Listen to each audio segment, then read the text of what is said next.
নমস্কার বন্ধুরা, আজ আমি আপনাদের সঙ্গে শেয়ার করব পাবদার রেসিপি।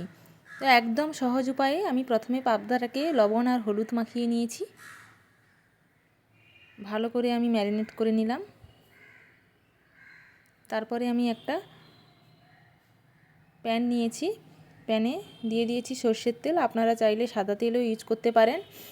ভালো করে তেল গরম হলে আমি মাছগুলোকে ভালো করে ভেজে নেব। মাছের এক পাশটা আমার ভালো করে ভাজা হয়ে গেছে, এবার আমি আর এক পাশ উল্টে দেব। উল্টে মাছগুলোকে ভালো করে ভেজে নেব।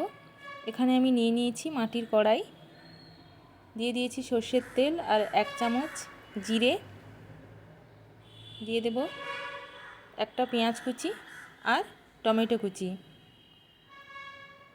মশলাগুলোকে ভালো করে আমি ভেজে দিয়ে দিচ্ছি 1 চামচ হলুদ, 1 চামচ লঙ্কার গুঁড়ো। তারপরে মশলাটাকে ভালো করে আমি কষিয়ে নিলাম। এখানে দিয়ে দিচ্ছি 1 চামচ সর্ষে বাটা। আমি আদা রসুনের পেস্ট দেব না এখানে। তারপরে আমি দিয়ে দিলাম পরিমাণ মতো জল। আমি এখানে অল্প করে জল নিয়েছি। তারপরে দিয়ে দিচ্ছি পাবদা মাছগুলো। এবার আমি 5 থেকে 7 মিনিট রান্না করে নিয়েছি। এই দেখুন আমার পাবদা রেসিপি রেডি। আজকের আমি ভিডিওটি এখানেই